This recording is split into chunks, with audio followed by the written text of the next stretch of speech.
Kim, nakipag-cheers kay Bella.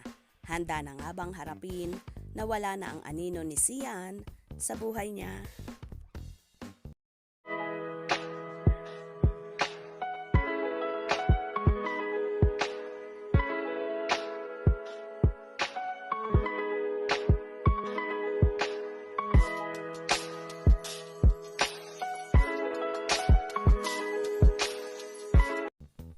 Tila ibinuhos na lahat ni Kim Chiu ang positive energy sa pagse-celebrate ng bagong taon.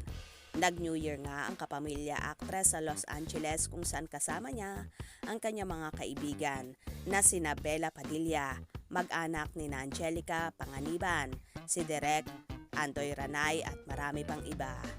Kitang-kita naman sa video kung gaano kasaya at kapositibong sinalubong ni Kim ang New Year's Day.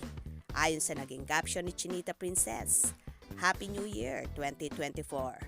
Hashtag Churista, hashtag OOTD, KSYC, hashtag 2024.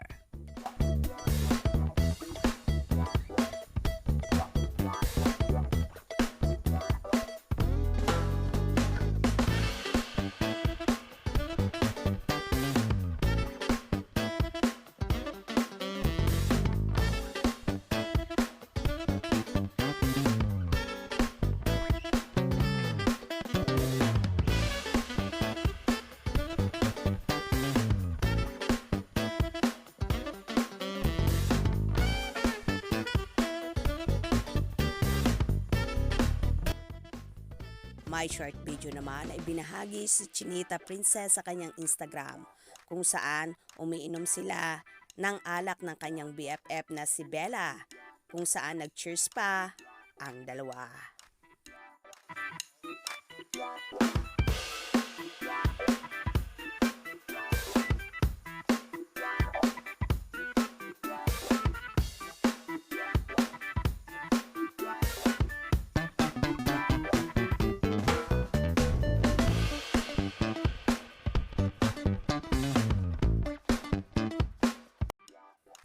Kitang-kita naman kay Kimi kung gaano naging masaya ang celebrations niya ng New Year, lalo pat ang mga BFF niyang sina Bella at Angge ang kanyang kasama.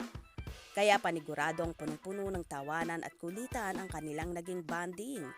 Sa aurang ito ni Kimi, tila burado na nga sa isipan niya ang ex-nobyong si Sian Liam na hindi na mababaka sa mukha ng dalaga ang lungkot at bigat ng loob na dinadala.